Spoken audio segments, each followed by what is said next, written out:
গর্ভবতী নারী তার বিছানায় শুয়েছিল, কিন্তু চোখ খুলতেই সে ভয় পায়, কারণ নিজেকে সে প্রায় ছাদের কাছে ভাসতে দেখে। পুরো ঘর পানিতে ভর্তি, আর ঠিক সেই মুহূর্তেই তার ডেলিভারির সময়ও হয়ে গিয়েছে। বিপদ এখানেই শেষ হয়নি, হঠাৎ করেই তার পুরো বাড়িটাই ভেঙে ধসে পড়ে পানির স্রোতে তলিয়ে যেতে থাকে। কোনো রকমের পানির নিচ থেকে উঠে সে বাইরে বের হয় এবং প্রচন্ড কষ্টের মধ্যে তার নবজাতক সন্তানকে জন্ম দেয়। কিন্তু পানি শুধু পানি ছিল না, সমুদ্র থেকে আসা মানুষ খেকো হাঙ্গরগুলো ঢুকে পড়েছিল শহরে। নবজাতকের গন্ধ পেয়েই তারা দুজনের দিকে ছুটে আসছিল। তো এখন প্রশ্ন, এই পানির হাঙ্গরগুলো হঠাৎ করে শহরে কিভাবে এলো? এটা জানতে হলে আমাদের গল্পের একদম শুরুতে ফিরে যেতে হবে।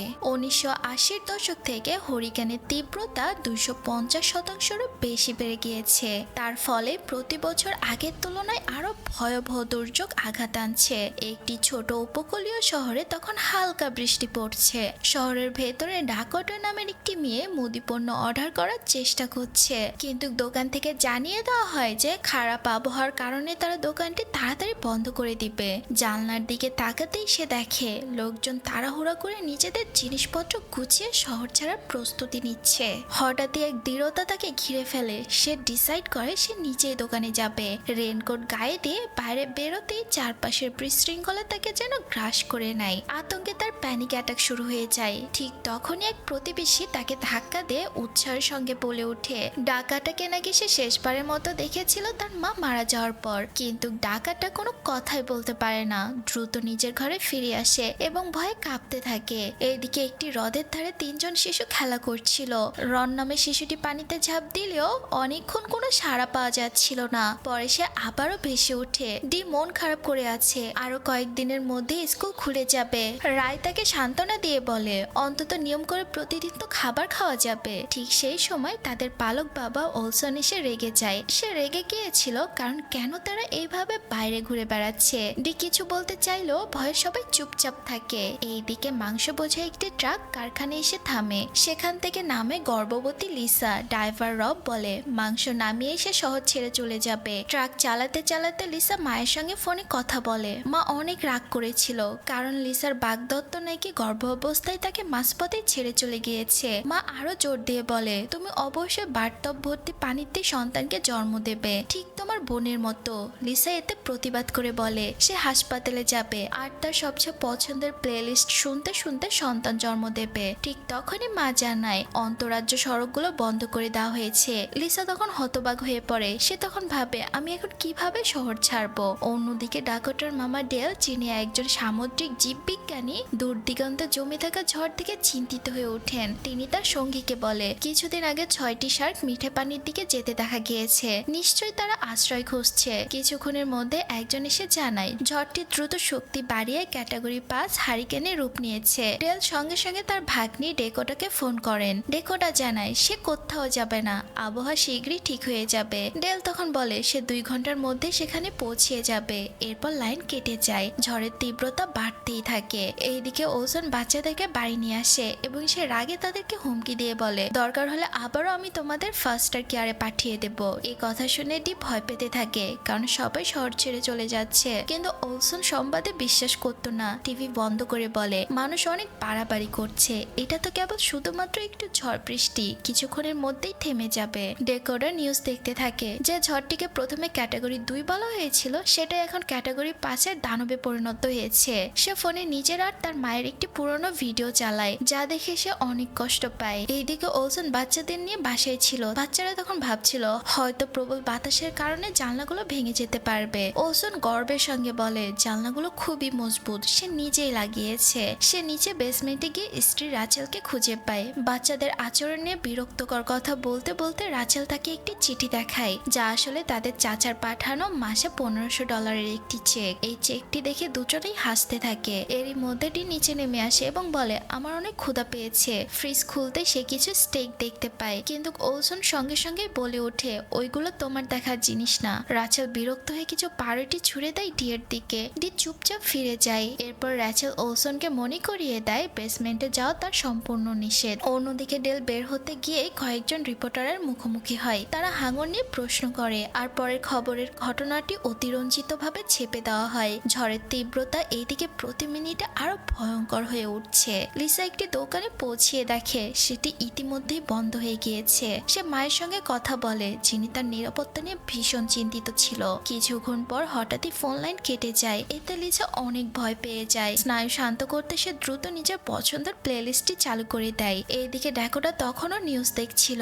এমন সময় বাইরে থেকে প্রচন্ড শব্দ শুনতে পায়। এরপরেই বিদ্যুৎ চলে যায়। সমুদ্রের প্রবল ঢেউ বাঁধের উপর আশ্রে পড়ে এবং বাঁধটি মুহূর্তের মধ্যেই ভেঙে ফেলে। ভয়ঙ্কর সে জলরাশি এখন সরাসরি শহরের দিকে ধেয়ে আসছে। লিসা বের হওয়ার চেষ্টা করতে করতে হঠাৎ রবের সঙ্গে ধাক্কা খায়। রব সতর্ক করে বলে, সামনের রাস্তায় বিশাল একটি গাছ পড়ে আছে, তাকে এখনই ফিরে যেতে হবে। লিসা দেখতে পায় বিশাল জলরাশি তার দিকে ছুটে আসছে। রব বলে সে ট্রাক ঘুরিয়ে সময় মতো ফিরে যেতে পারবে, কিন্তু ঠিক তখনই লিসার গাড়ি পিছলে গিয়ে সেই গাছেই ধাক্কা খায় এবং আটকে যায়। রব ট্রাক এগিয়ে নিতে শুরু করে, আর ঠিক সেই মুহূর্তেই ভয়ঙ্কর ঢেউ তাকে পুরোপুরি ক্রাশ করে নেয়। ডাকোটা জানলা দিয়ে দেখে উঁচু জলরাশি তাদের দিকে ধেয়ে আসছে। সে দৌড়ে ভেতরে ঢুকতেই দরজা ভেঙে পানি ঘরে ঢুকে পড়ে। ওলসন সোফায় বসে আরাম করছিল।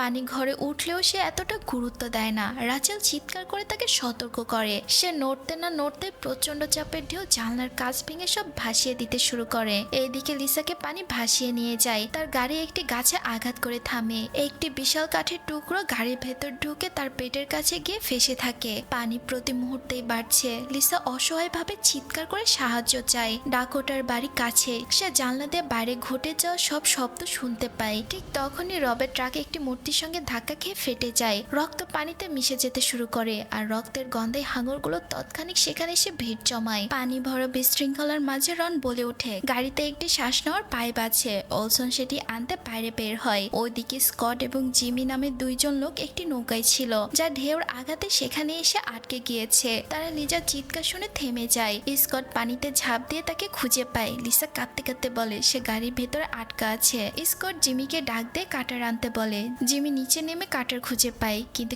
স্কট কয়েক সেকেন্ডের পরেই দেখে জিমি কোথাও নেই। হঠাৎই জিমি ওপরে ভেসে ওঠে, কিন্তু তার একটি হাত নেই, পুরোটা ছিঁড়ে গিয়েছে। এদিকে রবের জ্ঞান ফিরে এসেছে। তিনি জিমিকে সাহায্য করতে এগোলে হাঙর আবারও আক্রমণ করে এবং কয়েক মুহূর্তেই তাকে টেনে নিয়ে যায়। ডেকোটা জানলা দিয়ে এই ভয়ঙ্কর দৃশ্য দেখে আতঙ্কে স্তব্ধ হয়ে যায়। সে জানলা খুলে চিৎকার করে বলে পানিতে হাঙর আছে। লিসা সে সতর্ক বার্তা শুনতে পায়। ঠিক তখনই রব দরজা খুলতে একটি হাঙর ঝাঁপিয়ে পড়ে তাকে আক্রমণ করে। স্কট সাঁতরে ফিরে আসার চেষ্টা করছিল, কিন্তু পেছন থেকে আরেকটি হাঙর তাকে আক্রমণ করে শেষ করে ফেলে। ডেলো তার সঙ্গে মানচিত্র দেখে বুঝতে পারে শহরের বিশাল অংশ এখন পানির নিচে। পরিস্থিতির ভয়ঙ্কর রূপ দেখে তারা দ্রুত বেরিয়ে যাওয়ার সিদ্ধান্ত নেয়। কাছাকাছি থাকা কয়েকজন রিপোর্টার তাদের সাহায্য করতে রাজি হয় ঠিকই, তবে তাদের আসল আগ্রহ কেবল সবকিছু ক্যামেরায় বন্দি করা ছিল, যেন ভয়াবহ ঝড়ের এক্সক্লুসিভ ফুটেজ পাওয়া যায়। এইদিকে বাচ্চারা দেখে রাচেল আর ওলসন গ্যারেজের দিকে এগোচ্ছে। ঠিক তখনই তারা সামনের পানির ভেতর কিছু নড়াচড়ার টের পায়। মুহূর্তের মধ্যে একটি হাঙর ভেসে ওঠে। দম্পতি গ্যারেজ খুলতে পানি দুলে ওঠে।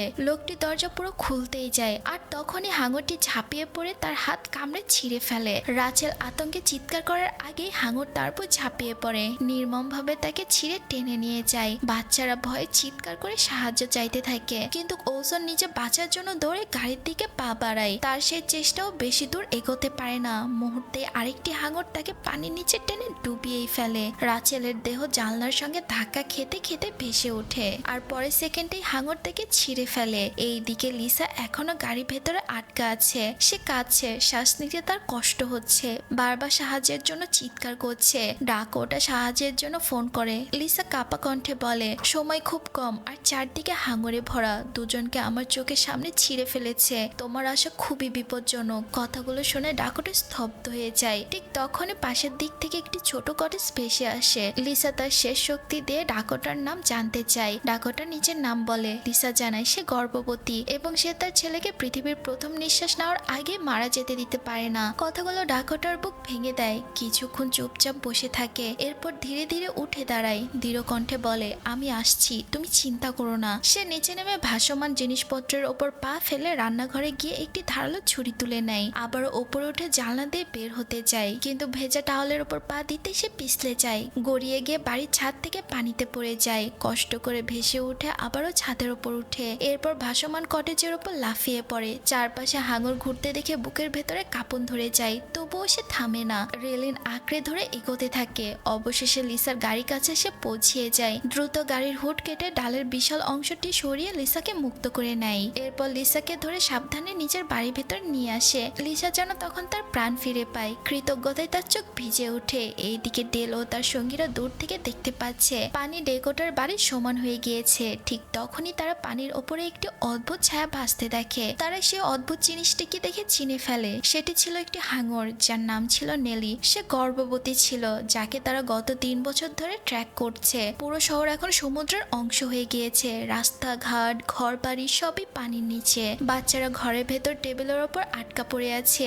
দৃঢ় হয়ে সিদ্ধান্ত নেয় দরজাটা বন্ধ করতে হবে, না হলে হাঙর ভেতরে ঢুকে পড়বে। সে রান্নাঘরের কাউন্টার ঘরের দরজার দিকে এগোয়, কিন্তু দরজা ঠেলতেই 2টি হাঙর ভেতরে ঢুকে পড়ে। ডি প্রায় চাপা পড়ে যায়। সে মরিয়া হয়ে দরজাটা ঠেলে ধরে রাখে। রন দৌড়ে এসে ঠিক মুহূর্তে তাকে ধরে ফেলে। এইদিকে এক বিশাল কাঠের অংশ ভেসে এসে ডোকাটার বাড়ির দিকে আঘাত করে। বাড়িটা আরো দুর্বল হয়ে পড়ে। জানলা দিয়ে তাকিয়ে ডোকাটা দেখে পুরো শহর যেন পানিতে ভরা। ভেতরে এসে তারা দুজনেই বসে পড়ে। লিসা জিজ্ঞেস করে, তুমি কি একাই থাকো? ডোকাটা আসতে বলে, হ্যাঁ, বাবাকে আমরা বহুদিন আগে হারিয়েছি, আর কয়েক মাস আগে মাকেও হারিয়েছি। আমার মা মারা গিয়েছে। লিসা নরম কণ্ঠে সমবেদনা জানায়। এরপর জিজ্ঞেস করে, এখন আমরা কি করব?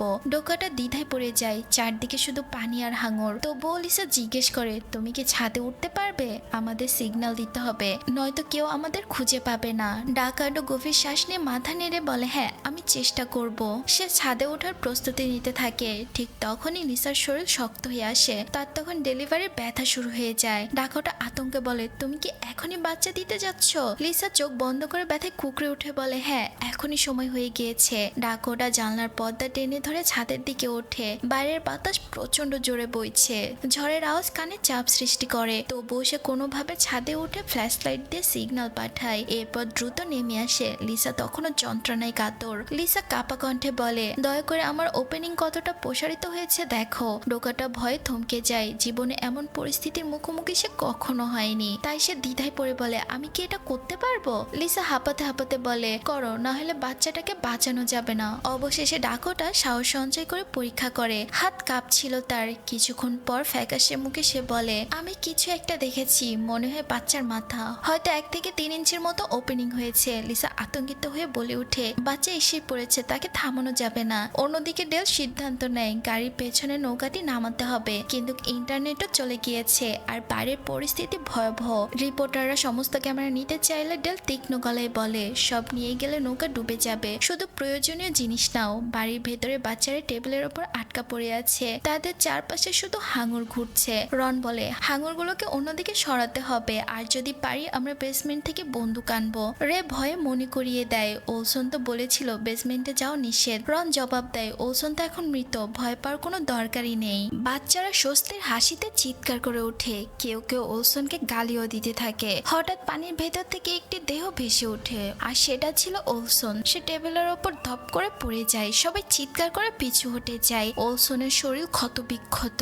এইদিকে ডেল দূরে দাঁড়িয়ে রেডিওতে খবর দিচ্ছে, পানি দ্রুত বাড়ছে, যদি কাউকে বাঁচাতে হয় এখনই করতে হবে। এরপর রাত নেমে আসে। ডাকোটার ঘর অন্ধকার, কেবল টর্চ লাইটের ক্ষীণ আলো। লিসা বিছানায় শুয়ে কাঁপছে। বাইরে পানির চাপ বাড়ছে, তরঙ্গের শব্দে জানলা কাঁপছে। লিসা কাঁদতে কাঁদতে বলে, ডাকাটো, আমাদের এখান থেকে বের হতে হবে, না হলে আমরা বাঁচবো না। তখন ডাকাটো অসহায় হয়ে জিজ্ঞেস করে, কিন্তু কোথায় যাব? লিসা বলে, ডেলডার নৌকায় আমাদের একমাত্র উপায়। ডাকাটোর চোখ বড় হয়ে যায়। নৌকাটা তো অনেক দূরে, আর চারিদিকে পানি ভর্তি হাঙর। ঠিক সেই মুহূর্তে লিসার আরেক দফা তীব্র ব্যথা আসে। সে প্রায় চিৎকার করে ওঠে। ডাকোটা জানলা দিয়ে বাইরে তাকায়। পানি বাড়ছে, বাড়ি কাঁপছে, সময় ফুরিয়ে যাচ্ছে। সে দ্রুত একটি টর্চ লাইট এনে আবারও ভেতরে ফিরে আসে। এবার তার মুখে ভয় নেই, শুধু সিদ্ধান্ত। লিসা উদ্বেগ নিয়ে ডাকাটোকে জিজ্ঞেস করে সে কিভাবে হাঙরদের মোকাবেলা করবে। ডাকাটো শান্ত স্বরে উত্তর দেয়, তার চাচা একজন মেরিন বায়োলজিস্ট, যিনি হাঙর নিয়ে গবেষণা করেন। তিনি জানেন হাঙররা মূলত পানির কম্পনে আকৃষ্ট হয়, তাই তাদের বিভ্রান্ত করতে এমন কিছু তৈরি করতে হবে যা পানিতে শক্তিশালী কম্পন সৃষ্টি করবে। লিসার কষ্ট সহ্য করতে পারে না, তাই ব্যথানাশক ওষুধ চাই। ডাকোটো দ্রুত খুঁজে এনে দেয়। একই সাথে সে একটি ইলেকট্রিক টুথব্রাশ এবং একটি ট্রিমার পেয়ে যায়। দুটো একটি প্লাস্টিক ব্যাগে ভরে এমন ভাবে সেট করে যেন পানিতে পড়লে সেখানে কম্পন সৃষ্টি হয়। এরপর নিজের টর্চ লাইট হেডব্যান্ড দিয়ে মাথায় আটকে দেয়, যেন অন্ধকারেও সে চলতে পারে। এদিকে ডেল আর তার দল ধীরে ধীরে শহরের দিকে এগোচ্ছে। ডেল চিন্তিত কণ্ঠে বলে, সেই গ্রেট হোয়াইট হাঙরটি যে প্রেগনেন্ট তাদের নৌকার চেয়ে অনেক বড়। কিছুক্ষণের মধ্যে তারা পানিতে ভেসে থাকে একটি জবাই করা গরুর দেহ দেখতে পায়, যে পরিস্থিতি আরো ভয়ঙ্কর করে তোলে। ডেকোটা প্রস্তুতি শেষ করে কম্পন তৈরি করার ব্যাগগুলো পানিতে ছুঁড়ে ফেলে। লিসা কৃতজ্ঞতার চোখে তাকে ধন্যবাদ জানায়। ডেকোটা একবার মায়ের ছবির দিকে তাকায়, যেন নিজের ভেতর ভয় আর কষ্টকে শক্তিতে রূপান্তর করে। এরপর বাইরে যাওয়ার জন্য প্রস্তুত হয়। অন্যদিকে ওলসন রাচেনের ব্যাপারে জানতে চায়, তাকে জানানো হয় সে আর বেঁচে নেই। তখন রন স্পষ্টভাবে বলে, তুমি আমাদেরকে ফেলে পালিয়ে গিয়েছিলে। তখন ওলসন নিজেকে নির্দোষ প্রমাণ করতে চায় এবং দাবি করে সে সাহায্য চাইতে গিয়েছিল। সে রনকেও বাইরে গিয়ে সাহায্য খুঁজতে বলে। তখন ডে বলে, না, পানিতে অনেক বড় বড় হাঙর রয়েছে। তখন শয়তান ওলসন অবহেলায় উত্তর দেয়, হাঙর তার বাচ্চাদের খায় না। এই সময় রায় একটি চেক খুঁজে পায়। তারা অবাক হয়ে দেখে প্রতি মাসে তাদের জন্য $1500 আসে, অথচ তাদের দেওয়া হয় শুধুমাত্র পাউরুটি। আর ওলসন ও রাসেল নিজেদের জন্য ভালো খাবার রাখে। এরপর ওলসন হুমকি দিতে শুরু করে, তারা যদি বেশি বাড়াবাড়ি করে তাহলে সে তাদেরকে মারতে পারে, কারণ এখনো তার আরো একটি হাত আছে। সে জোর করে বাচ্চাদের বাইরে সাহায্য আনতে পাঠাতে চায়, কিন্তু রন দৃঢ়ভাবে অস্বীকার করে এবং তাকে অপমান করে। ওলসন আক্রমণ করতে গেলে রন তার হাত চেপে ধরে ফেলে। ডি হঠাৎ এগিয়ে এসে এক লাথিতে ওলসনকে পানিতে ফেলে দেয়, কিন্তু সে আবারও উঠে আসে এবং চিৎকার করতে থাকে। ঠিক তখন একটি হাঙর এসে তাকে টেনে নিয়ে যায় এবং মুহূর্তের মধ্যে ছিন্ন বিচ্ছিন্ন করে ফেলে। এইদিকে ডাকোডা পানিতে নেমে ভাসমান জিনিস আঁকড়ে ধরে এগোতে থাকে। চারপাশের হাঙররা এখন ওলসনকে নিয়ে ব্যস্ত থাকে। রন সুযোগ বুঝে পানিতে ঝাঁপ দেয় এবং বেসমেন্টে পৌঁছে ফ্রিজ থেকে স্টেক নিয়ে আসে। সে বন্দুক বের করার চেষ্টা করে, কিন্তু সেটি আটকে যায়। ঠিক তখন একটি হাঙর তার দিকে এগিয়ে আসে। রং দ্রুত একটি রঙের বালতি ছুঁড়ে ফেলে। হাঙরের দৃষ্টি অন্যদিকে সরে যায়। এই সুযোগে সে একটি বক্স তুলে নেয় এবং শেষ মুহূর্তে উপরে উঠে নিজেকে বাঁচাতে সক্ষম হয়। পানির স্তর ক্রমশ বাড়তে থাকে, এমনকি লিসার বিছানাটাও ভেসে যেতে শুরু করে। সে সাঁতার কেটে নৌকার দিকে এগোয়। পথে রবের নিতর দেহ দেখে ভয়ে দিক পরিবর্তন করে। হাঙরগুলো আরো কাছে চলে আসে। তার শেষ সুরক্ষা ব্যাগটিও ছিঁড়ে গিয়েছে। ঠিক তখনই ডাকোটা অনুভব করে একটি হাঙর তার খুব কাছেই। সে স্থির হয়ে যায়। বিশাল হাঙরটি তার পায়ের মাঝ দিয়ে দ্রুত সরে যায়। এমন সময় ডাকোটা দ্রুত সাঁতরে নৌকার দিকে এগিয়ে যায় এবং শেষ পর্যন্ত সেখানে উঠে যেতে সক্ষম হয়। অন্যদিকে ডেল ও তার দল শহরের গভীরে প্রবেশ করে। এক রিপোর্টার জানতে চায়, নীল হাঙররা আসলে কাকে ভয় পায়? ডেল শান্ত স্বরে উত্তর দেয়, তারা বড় হাঙরকে ভয় পায় আর সামান্য পানির ঢেউ তাদের দূরে সরিয়ে দিতে পারে। এরপর হঠাৎ সিগন্যাল ফিরে আসে। চারপাশের দৃশ্য ফুটে ওঠে। পুরো এলাকা যেন হাঙরের দখলে চলে গিয়েছে। দূরে একটি অচল স্কোয়াড ট্রাক পানিতে ডুবে ভেসে থাকতে দেখা যায়, যা পরিস্থিতির ভয়াবহতা আরো স্পষ্ট করে তুলে। ধীরে ধীরে ভোর হয়ে যায়। দিগন্তে জমে থাকা কালো মেঘ ছিন্ন হয়ে হালকা আলো ফুটতে শুরু করে। ডাকাডো সাতটা একটি প্রায় ধ্বংস হয়ে যাওয়া একটি দোকানের দিকে চলে যায়। সেখানে সে একটি ক্রসবো দেখতে পায় এবং কোনো দ্বিধা না করে সেটি তুলে নেয়, যেন এটি তার শেষ ভরসা। এইদিকে লিসা প্রাণপণে ভেসে যাওয়ার চেষ্টা করছে। কষ্টের মাঝেও সে তার ফোন বের করে প্লেলিস্ট চালু করে নেয়, যেন নিজেকে শান্ত রাখতে পারে। তীব্র যন্ত্রণার মাঝে সে সন্তানের জন্ম দেওয়ার জন্য নিজেকে শারীরিক প্রস্তুতি করে তোলে। যার কথা ছিল হসপিটালে সন্তানকে জন্ম দেওয়ার, সেই দুর্যোগের ভেতরে হাঙরের মধ্যে সন্তানকে জন্ম দেওয়ার প্রস্তুতি নিচ্ছে। এটাই হয়তো নিয়তি বলে। অন্যদিকে রন স্টেক বক্স খুলে দেখে ভেতরে তারা আবিষ্কার করে তাদের বেঁচে থাকার নতুন আশা। এদিকে লিসা শেষ শক্তি দিয়ে চেষ্টা চালিয়ে যায়, কিন্তু ঠিক তখনই চারপাশের কাঠামো ভেঙে পড়ে। সে পানির নিচে তলিয়ে যায়। ডাকোটো দূর থেকে অসহায়ের মতো তাকিয়ে থাকে। তার চোখের সামনে বাড়িটি ধ্বংস হয়ে যায়, কিন্তু প্রকৃতির নিয়ম যেন এখানেই থেমে যায়। এক অবিশ্বাস্য মুহূর্তে লিসা আবারও ভেসে ওঠে। সে একটি ভাসমান জিনিসকে আঁকড়ে ধরে আর সেখানে সে প্রচন্ড কষ্টের মাঝে একটি সন্তানের জন্ম দেয়। ডাকোটো দ্রুত তার দিকে ছাত্রে যায়। লিসা এখন একটি নবজাতকে বুকে জড়িয়ে ধরে আছে। চারপাশে পানি রক্তে লাল হয়ে উঠেছে আর সেই গন্ধে হাঙরগুলো আরো কাছে চলে আসে। লিসা তাদের দেখতে পায়, তবুও সে নবজাতকে সাবধানে ভাসমান জিনিসপত্রের উপর রেখে দেয়। একটি ভাঙা কাঠ হাতে নিয়ে সে নাভির নাড়ি কেটে ফেলে। এরপর নিজেকে শক্ত করে তোলে, যেন শেষ মুহূর্ত পর্যন্ত লড়াই করবে। ঠিক তখন একটি হাঙর তার দিকে ঝাঁপিয়ে পড়ে। লিসা সাহসের সঙ্গে সেটিকে আঘাত করে দূরে ঠেলে দেয়। সে আবারও বাচ্চাটির দিকে হাত বাড়ায়, কিন্তু সেই মুহূর্তে ডাকাটো দেখতে পায় তার পেছনে আরেকটি হাঙর আক্রমণের জন্য প্রস্তুত। সে দ্রুত ক্রসবো ছুঁড়ে মারে। এইদিকে বাচ্চারা বেঁচে থাকার জন্য নতুন কৌশল খুঁজে বের করে। তারা ডক্টর টেপ দিয়ে ডায়নামাইট গুলো স্টেকের সঙ্গে বেঁধে আগুনে ধরিয়ে পানিতে ছুঁড়ে দেয়, কিন্তু হাঙরগুলো তেমন প্রতিক্রিয়া দেখায় না। রে বলে, হাঙরকে খুবই দুর্বল দেখাচ্ছিল, ওরা কম্পনে আকৃষ্ট হয়, তাই তারা পানিতে ঝাঁপিয়ে পড়ে জোরে জোরে ঝোপঝোপ করতে থাকে। থাকে। এইবার কাজ হয়, একটি হাঙর দ্রুত তাদের দিকে ছুটে আসে। ডি আর রে তাড়াহুড়া করে আবারও টেবিলের দিকে ফিরে যায়, কিন্তু রন রীতিমধ্যে সেখানে পৌঁছে গিয়েছে। সৌভাগ্যক্রমে সে একেবারে শেষ মুহূর্তে হাঙরের আক্রমণ থেকে বেঁচে যায়। ডাকোটা দ্রুত লিসা এবং তার নবজাতক দিকে হাত বাড়ায়। ঠিক যখনই সে তাদের টেনে তুলতে যাবে, একটি বিশাল হাঙর প্রচন্ড আঘাতে নৌকাটিকে উল্টে দেয়। সবকিছু যখন নিয়ন্ত্রণের বাইরে চলে যাচ্ছে, ঠিক সেই মুহূর্তে ডেল পৌঁছিয়ে যায়। সে দ্রুত একটি ইলেকট্রিক ডিভাইস চালু করে পানিতে ছুড়ে দেয়। মুহূর্তের মধ্যে বিদ্যুতের প্রবাহ ছড়িয়ে পড়ে পানির ভেতর। হাঙরগুলো তীব্র আঘাতে দূরে সরে যেতে শুরু করে। ঠিক সেই মুহূর্তে আরেকটি হাঙর আবারও আক্রমণের জন্য এগিয়ে আসে, কিন্তু হঠাৎ করে বিশাল এক গ্রেট হোয়াইট হাঙর এসে সেটিকে প্রচন্ড শক্তিতে দমন করে ফেলে। সবাই অবাক হয়ে তাকিয়ে থাকে। সে বিশাল হাঙরটি আরেকটিকে টেনে নিয়ে গভীর পানিতে ডুবিয়ে দিচ্ছে। দূরে থাকা রিপোর্টার সে ভয়ঙ্কর দৃশ্য ক্যামেরায় ধারণ করতে থাকে। মুহূর্তের মধ্যে গ্রেট হোয়াইট সে নীল হাঙরগুলোকে নির্মমভাবে ছিঁড়ে মেরে ফেলে। রন দ্রুত দৌড়ে গিয়ে টেবিলের পেছনে অন্যদের সাথে আশ্রয় নেয়। ঠিক তখনই তিনটি হাঙর একসাথে স্টেকের দিকে ছুটে আসে। তারা সেটি খেতে শুরু করার সঙ্গে সঙ্গে ভয়াবহ এক বিস্ফোরণ ঘটে। চারদিকে পানির নিচে আগুনের ঝলক ছড়িয়ে পড়ে, আর হাঙরগুলো মুহূর্তেই টুকরো টুকরো হয়ে যায়। এই বিশৃঙ্খলার মাঝে বাচ্চারা আনন্দে একে অপরকে জড়িয়ে ধরে, যেন শেষ পর্যন্ত তারা বেঁচে গিয়েছে। ডেল দ্রুত লিসা ও ডাকোটাকে নৌকায় তুলে নেয়। ঠিক তখনই রে গাড়ির চাবি খুঁজে পায়, আর তারা দ্রুত সে বন্যার এলাকা থেকে বেরিয়ে যাওয়ার সুযোগ তৈরি করে ফেলে। ডাকোটা স্বস্তির নিঃশ্বাস ফেলে তার মামা ডেলকে জড়িয়ে ধরে। অন্যদিকে লিসা ফোন তুলে মাকে কল করে এবং নবজাত শিশুকে দেখায়। তার কণ্ঠে স্বস্তি আর আবেগ একসাথে মিশে থাকে। বাচ্চারা গাড়িতে উঠে ধীরে ধীরে বন্যার শহরের মধ্য দিয়ে নিরাপদ স্থানের দিকে এগিয়ে যেতে থাকে। নৌকায় থাকা রিপোর্টাররা আলোচনা করতে থাকে কিভাবে প্রতি বছর হারিকেন আরো বেশি শক্তিশালী হয়ে উঠেছে আর প্রকৃতি ধীরে ধীরে নিয়ন্ত্রণের বাইরে চলে যাচ্ছে। ডেল ডেকোটার দিকে তাকে শান্ত স্বরে বলে, আজ তোমার মা থাকলে তোমাকে দেখে সবচেয়ে বেশি গর্বিত হতো। আর ঠিক সেই সময় দূর দিগন্তের দিকে তাকিয়ে ডেলের সঙ্গে হঠাৎই থমকে যায়। সমুদ্রের ওপর কালো মেঘ আবারও ঘনিয়ে উঠেছে। বাতাসে এক অদ্ভুত অস্থিরতা। সে ধীরে ধীরে বলে, ওখানে আবারও আরেকটা হারিকেন তৈরি হচ্ছে। আর এই রহস্য নিয়ে এই সিনেমাটি এখানেই শেষ হয়ে যায়। তো বন্ধুরা, কেমন লাগলো আজকের মুভিটা অবশ্যই জানাবেন। আর এটা খুবই লেটেস্ট একটা মুভি। আশা করি গল্পটি আপনাদের কাছে ভালো লেগেছে। ভালো লাগলে আমাদের চ্যানেলটিকে সাবস্ক্রাইব করে আমার সাথেই থাকুন। তো এতক্ষণ পর্যন্ত আমার গল্প শোনার জন্য অনেক অনেক ধন্যবাদ। আবারও কথা হবে অন্য একটি গল্পতে। ততক্ষণ পর্যন্ত ভালো থাকবেন, সুস্থ থাকবেন। আল্লাহ হাফেজ।